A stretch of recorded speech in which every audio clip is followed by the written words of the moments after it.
Good Good, morning. good morning. Kind of. We're back Yeah. doing Sacred Soul Morning, chapter 26 of the Tao Te Ching. Big break Yay. again, going with the We're flow. trying to go with the flow. We were talking about that. What was it that you said earlier this morning about going with the flow? Oh, that you can't be very disciplined in your life, doing things, very, very, very disciplined And go with the flow. and go with the flow. And I have never been a very disciplined person. I work hard in Yes, you do. spurts. But if you're going to Yeah. tell me to do one thing, like I said, make your bed. And I am not that person my whole life. Yeah. I've never mastered the skill of making my bed every day, just in spurts. Yeah. You do. You make I your bed. do. I do, but there are other things. I know. Yeah. But I do make my bed and I do change my clothes first as soon as I get up in the morning. I don't know, and Yeah, I that's do know there's why. reason. It's from childhood. It really is. But those are probably the only two things that I'm real rigid about. Really. Yeah, that's probably true. You Well, might be thinking of more things because of the way me raising you as a child. I had more no, structure back then and more. we're not the most structured, but maybe it's not bad. That's what I was saying. It's a go with the flow thing. And this whole book, the Tao Te Ching, is very much about the going with the flow. So, Which chapter leads 26 is to another great lesson in this. the title. Mine is Why Scurry About? And then the title of yours is what? Gravity and calm. Same thing. And there will be connections. But Yeah. anyway, so do you want me to start reading mine Yeah, first? just read it. It's a pretty short little chapter in this book. And yeah, it's pretty short, but I mean, everything in here builds upon itself. I like to think this whole book was probably written by Lao Tzu, just sitting up there by himself and kind of drawing from source, I suppose. And then it made me wonder again when I read this chapter and everything, and then thinking about us, because I feel like we're doing a lot in the mind and in our society, in our culture, in our world. We are doing a whole lot of scurrying about. Man, holy moly. Mm. Yeah. Yeah. So then I think, wow, what was going on in Lao Tzu's day and time to He make felt the him same way. go Yeah. up the mountain? And Yeah. so it then had this message. But anyway, so because this path is deeply rooted, it allows us to be lighthearted.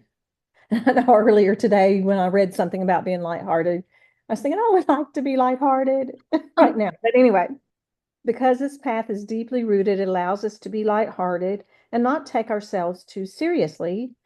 Because this path is stable, it allows us to act without rashness. Kind of interesting to think about a little bit there. So, whatever we do not abandon ourselves, even though the world provides endless worries and distractions. We remain unconcerned and content, which is a challenge, by the way. But Lifelong challenge. that's addressed too. Lives long challenge. It is. Um, Nobody gets there. Obviously, if Lao Tzu didn't get there because he has to write it down. I have a feeling that if he was writing it down, or an old wise man was writing it down, meant that it was a challenge and they had not quite gotten there yet. Because if you've gotten there, you wouldn't even want to contemplate it anymore. exactly. I'm sure you are on it. Yeah. But anyway, we have everything we could want. Why would we scurry about looking for something else? Only if we lose touch, and this is the part, only if we lose touch with our true nature are we trapped in agitation and hurry. So that is the thing, is getting back to our core being, our core self is the only way to make it through. I love your cat. Yes, Oh, very is she important. behind me? Yeah. Hi, Is Midnight. Hello. in there? Good Okay. timing. It's really like Oh, just you're gonna right. get on Getting my back to your source. lap. So, the thing that pops in my head first is I'm always trying to compare this to things like with Christianity because it's how we were raised.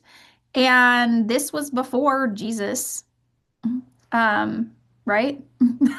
It's been a while since I thought. But I mean, in the same time period, this would have been trendy still, maybe for them too. Maybe they, similar thoughts, similar, um, hidden knowledge thoughts about like the whole meaning of life. Um, you know, anchor.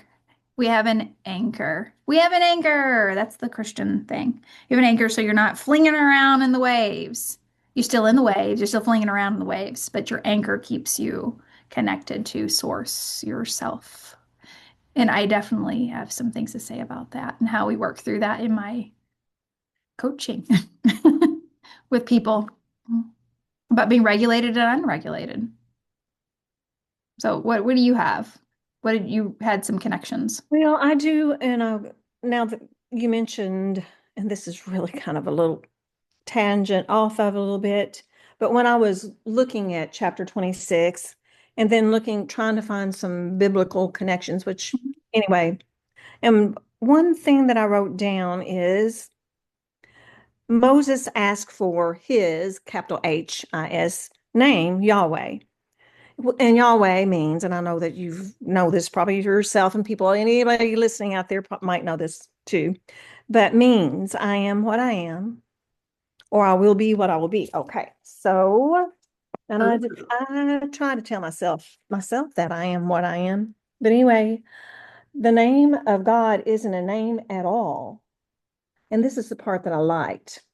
It is simply undiluted being or existence itself, which goes back to when we included any mention of God, we talk about God being much bigger than the small box it seems like people here on this earth want to put God into. So I like that description of undiluted being, and Yeah. that we're parts of that It's a undiluted. state of being, not a thing, Yeah, right? state. Not a person, a state of being. I mean, it's so simple, but so complex that I am that I am. You know, you listen to the old Moses movie, the Ten Commandments. I mean, for maybe the way I was raised, but I still get goosebumps like watching that movie. Maybe I'm the only person in the world, I don't know, with that actor playing Moses. And they get to that part where you're up in the mountain and the burning bush, you know, and take your shoes off, you're on holy ground. And who are you? I am that I am. That is like this whole secret. That's it. It's the I am. I am. You are. We are. That's it. I am it. And it's really important to think in that story that when Moses went up into the mountain, he didn't see another person. Yeah. The symbolism of a burning bush is different than I saw a ghost man. Yeah. Mm. Anyway, I just thought that was interesting. There's many things I could talk about with that. But yeah, the I am. So who is the I am that keeps us anchored, that keeps us grounded, and how do we access that so that we don't have reactionary ways of responding? That would be my question from this chapter. How do we not respond with reactionary, instinctual, unanchored feelings? And Mm. so, and then I want to share this little bit here too. Oh, helicopter going over. You live near Fort Knox. I know I can't hear it, but we have so many jets going over my house now from somewhere.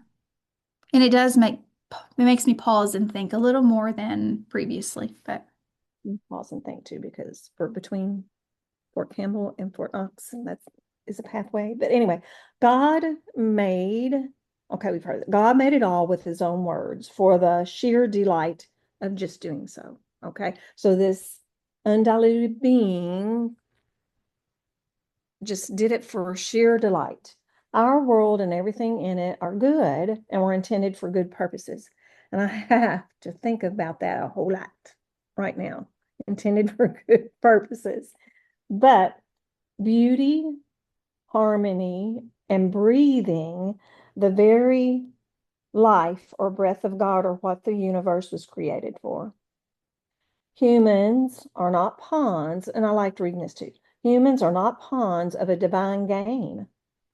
Humans are images of God, little, yeah. images of that undiluted being. We are images that can be seen. And That I like to think.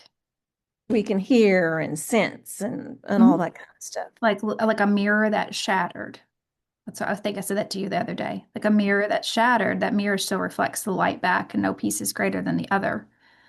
And so we're just reflecting that light back to each other, back and Mm. forth like a little ping pong ball. And there's no good or bad about it.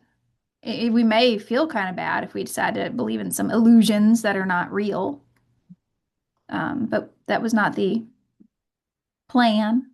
Probably, I don't know if it's planned, but that is not the most opportune way to spend life in enjoyment is by participating in icky feelings. I mean, it just comes right down to what do you want to participate in? More icky or more warm fuzzy? That's it. Man, And the purpose of life. I know one of the books I was reading in, well, you gave me one. I can't remember which one it was right now give because me something about it and I'll tell you. I'm I'm going to Ooh, be that getting back one. into these books. There's my little kitty cat bookmark. Holy moly, that's not an easy book, by the way. Easy book. Edgar Casey's commentary on The Secret of the Golden Flower. Can we talk about what that book is for anybody that wants to have a clue? So Edgar Casey was his own individual, okay, who kind of channeled some things, right, in a state of hypnosis, and his wife wrote him down. And then The Secret of the Golden Flower, though, is about Neigong breathing, right, and um, I can't think of a better word, harvest chi, how to draw up chi into one's body to create a spirit body. Is that a correct way to escape the illusion of the self? One method of many that you can maybe become awakened. Thank Yeah. you. Okay. Help. And then the simple way, I guess, because I go real simple, but it's There's nothing simple about this. If get you're just no, getting into it, it's not but simple. getting more mindful of the moment, trying to get the Yes. calm and the peace, trying to recognize that there is a way and to find comfort in that. Yes, and So to let go of the illusion. I keep saying illusions. Let go of the facades of self that we put on. I yeah, assume. layers of St shield, layers of identity, layers of identity. yeah, which might be a reflection of who you really are or not. Yeah. Layers Mhm. of stuff. I don't know. Of stuff. And so that those layers of stuff up there, things such as I keep going to the political stuff, but I am a US citizen versus I am a Native American. Oh, that was something that brought up this week with the Supreme Court. You know, like or from another country, I'm Canadian, I am Mexican or whatever, or I am male, I am female. Kentuckian, or I'm Kentuckian. I am a retired teacher. I Yeah, am. whatever. All those things. We can get lost in all those things up here, like the grass and the wind. And if we go back to the root, who am I? If I was on an island and I was left there as a toddler and I had no human interaction, like Mowgli, if I was feral, who am I? Do I have an identity that says I need to wear certain clothing or not? Do I have an identity that says I need to talk a certain way or not? Am I disabled or not? It's all that off. That's the Mm, anchor that helps you be able to make decisions. And so in this chapter, Lao Tzu is really hammering it home that if you are a leader, it says in my right there, it says, mm, if you are a leader, pretty much, for the Lord of a myriad chariots, the Lord of a myriad chariots, someone who holds um, many illusions, I assume, who makes light of all under heaven, levity loses root, rashness forfeits the mastery. Um, if you have too many chariots, too many chariots of identity running around, too many worries that are unanchored to anything that's real, no. then you become rash in your decisions. Mm, Ah, and so who do we honor as our leaders? Someone who is aware of self? Do we even mm. need a leader? Do we Or even need someone leaders? who has no clue. Who they are? Yeah. Mm. Because then they're kind of a puppet to many other things. If you have no clue who you are a puppet by default. Mm. especially when we have such external influences as never have been seen before, possibly That were here but never have been seen before. in humanity. Yeah. Targeted ads, Yeah. distractions. I mean, even today, you and I talk about this. Hmm. We try to live a more present life, more than probably average, more than I ever had in my life. Yeah. But still, I still really, really crave, I need to relax so I can watch TV. Hmm. Like I've even lost sight of what being still means Yeah. because I crave the ability to go watch my Netflix. To have that distraction. Mm-hmm. Yeah. And Mm-hmm. it's not, we are human. We are beings, we are beings, but we are also very carnal people. And there's a part of us that wants that Well, that's what we're distraction. doing, right? That's why we're all fractaled off, is we are being. We are being. We are a verb. We are doing that. Mhm. We're being stuff because it's fun, I guess. Well, and so one of the things, like a commentary about this chapter said, only if we lose touch with our true nature, only if we lose touch with our true nature, that core being, our true nature, are we trapped in agitation and hurry. So then, that breathing method that you talked about and other meditation ways or ways that we try to get back to that core thinking, core being, and recognize it's there and find that peace and comfort. When we become unconscious and captive to our conditioning, all that is expected of us and that is around us, and we will. The author of this said, we will. We're going to do that. We're going to become unconscious and captive to our conditioning. It's going to happen over and over. But then we just merely, here's what we do. We merely notice it. And that's what we're trying to do. That's why I'm so happy to be doing this today, the podcast, because we haven't been able to do it for a while. But this is notice it and return to our awareness. So I'm thankful for that. I appreciate that. Can I read another little part Mhm. or see you No, go think? ahead. What voices right now are urging you to go somewhere else, do something else, pay attention to something else? Mm. Um, Maintain an inner core of stillness, and that's the part, and substance, even when surrounded by busy, even exciting, happy things, but also distracting situations.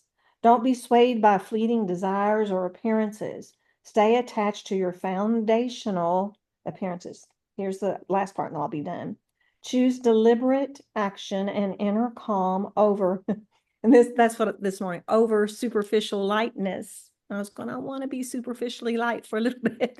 It would be kind You of mean fun to be. vapid? Do you mean it? Yeah, that would be fun too. Can we take some neurons away, please, sometimes? I think I think that is the draw of medication sometimes. And illegal Other drugs and things. alcohol is turn off some of the neurons, please, Let's for be a me. little, So I do can, it. is am I using the right word? I don't even know. Just neuronal connections, just kind of dull them a little, please. Yeah. So and that's what TV watching probably does too. Does. Well, it activates that part so you don't have to think about it because you're watching somebody else's life instead of reliving the rumination. Yeah. Ugh. Anyway, the knowing though, we will be distracted. There will be, things that will try to pull and draw us away. Even things that we try to dampen some of our neurons with, maybe. But knowing that, okay, but I do know there is this essential part of my being that is part of the whole essence of God, and Yours. Yeah. and to hang on to that anchor. Well, and in a very practical way, um, I think it comes down to trying to feelings, not feelings as in like labels, like emotional labels. But you remember that book, Training in Tenderness, which we've talked about a lot. But that concept of sewa, um, and what does something feel? Is it icky or is it warm and fuzzy? Is it tender? And Mhm. that is your guide. And so to try and figure that out decision by decision can be very overwhelming because you don't even have a clue if you come to the ability of considering that as an adult. You're like, well, where do I even start? Um, Yeah. and so that, I mean, that's what we've been working on here in Hmm. this office with people, trying to figure out how do I feel about all these situations that I've never thought I had a choice about? How do I feel? Who am I? And go from there. So it can be really simple choices sometimes, that you don't realize you have a choice on, such as, Yeah. do I have to go to lunch? Do I have to eat lunch? Do I have to look at snakes? Do I have to, I mean, like really basic thing. I hate snakes, but but boundaries are part of it, right? Like you don't, a lot of us don't realize that we have choices about our boundaries. So for me, I could very easily say, you know what? That's a boundary of mine. I'm done fighting it. I don't want to look at another snake in my whole life. And it doesn't matter. You I don't don't? have to feel guilty about it. That's a boundary I could have. Or I never want to go to another bar in my life, in my whole life. I don't like them. My friends don't invite me anywhere. I don't have friends like that anymore. But back when I was in my 20s, they might say, Mhm. let's go to a bar." And I'd feel so guilty that I didn't like it because it's too noisy and smelly and sticky, even good ones. I can now say, no, that's one of my boundaries. I don't like it. Mhm. That's it. Yeah. Because of the feeling, the internal feeling. And that's the anchor is knowing who you are, what fractal you are of this whole mirror. And you're not going Mhm. to be led astray if it's a warm, fuzzy feeling versus an icky feeling, even if you do have some kind of disorders in the mind that might be very confusing. That even with that, you still know what icky feels like versus warm and tender. You know the difference, Mhm. even though you might gravitate to one side more because it's comfortable. Mhm. Yeah. Like our grand leader. I often think about him and he knows, I know he knows what feels icky. He knows it, but the motivation to continue on that path is so great. Whether it's, I guess it's fear-based, probably. The opposite of tenderness is fear. Yeah. Yeah. So fear of what? I don't know, but Yeah. Of something. losing what he has. I don't know. Power. I keep coming up with power, but I don't know what that power feels like because I have not been born into the role where I have that power in this body today. Today, I can't feel it. I don't know what that would feel like to have to let go of that power. I don't know. And it's What? interesting to hear, because we're all, well, anyway, I don't know. Start saying we're all humans, but maybe I don't know. But Yeah, anyway, we go down that path lately. I'm like, I don't really know. It doesn't matter. It doesn't but matter. It's about you and yourself. Does not. I guess we're all beings. I guess I could say that. I But don't know. I'm not 1,000,000% sure on that anymore. And it does not matter. It's what does it feel like for you today? The responsibility is very in the present. yes, It is and a more. very, I am here right now today. I mean, um, there's no Oh, contradiction with Christianity with that. I mean, Jesus was very, very into the kingdom is now. I don't know how that got interpreted any other way. Lao Tzu is very like, now is the time. I mean, Wayne Dyer's like, now. Eckhart Tolle is like, now, the power of now. There's no other way, besides recognizing now.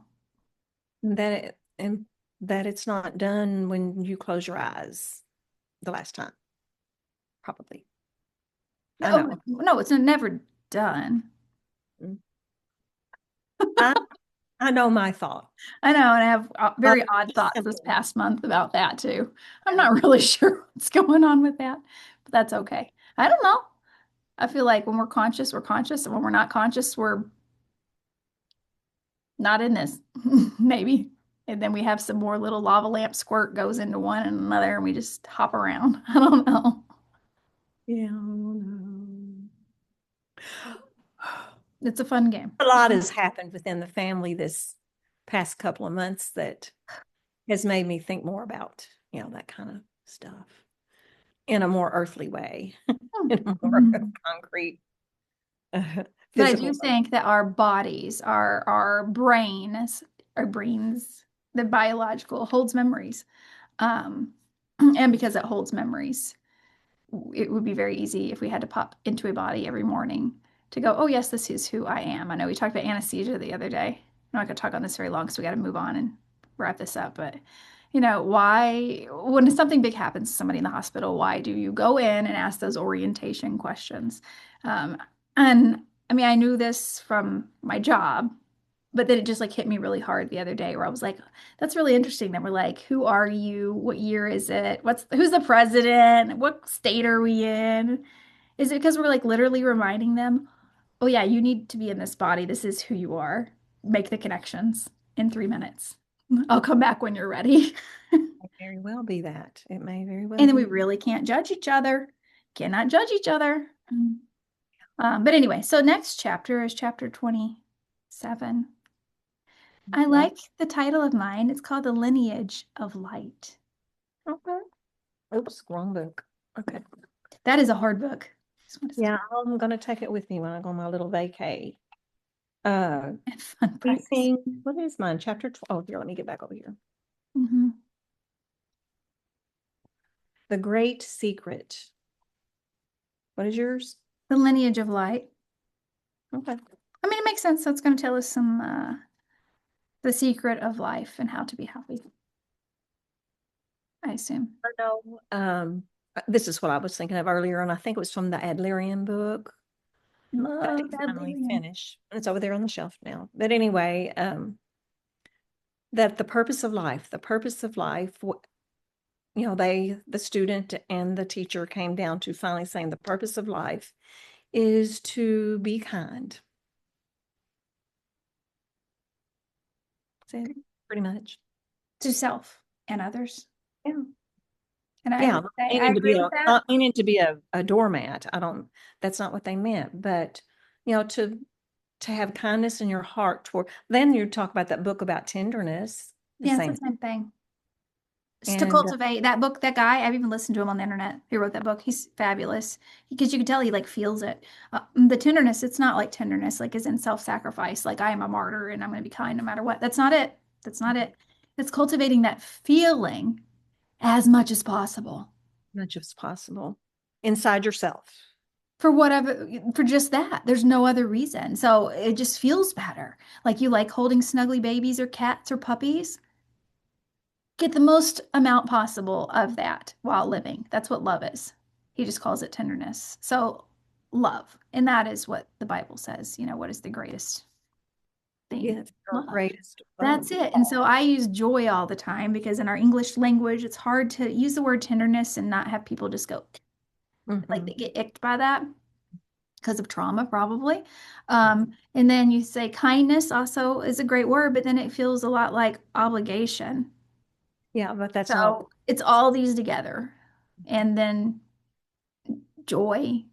I guess Mhm. maybe a long time ago, I remember how we had to learn all the different love words in the Bible. Yeah. Yeah. Mhm.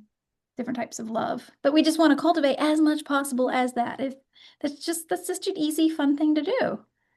And then too, we haven't mentioned this in a long time, but then that sends out vibrations Yeah. into everything that's around us and can be shared. And, And I'm wanting to refresh myself that way, I guess. And so with breathing methods, and the phrase that has been hitting me this week with everybody I work with, which was always a phrase I used with my family, and it was a Wayne Dyer thing, is peace versus right. So there you go. His version was peace versus right. What's more important in this moment? If you're being kind to somebody, um, it needs to be in a way that's going to promote more peace for yourself and the other people. If for some reason you don't feel like fighting back for a certain reason, like maybe somebody's bullying you and you're like, you know what, it's not worth my time. I'm just going to let this go. That you're choosing peace over right because you want more love. And that does make more love sometimes, but it's a very individual decision, very um, choice by choice decision. That was a good chapter. Okay. Well, yeah, that's right. next time It'll be chapter 27. We're going to make it through this book. We're going to do it. I don't care how long it takes. So, life is a journey, not a checklist. So, enjoy the ride. Enjoyed talking Mhm. with you, Megan. Bye, everybody.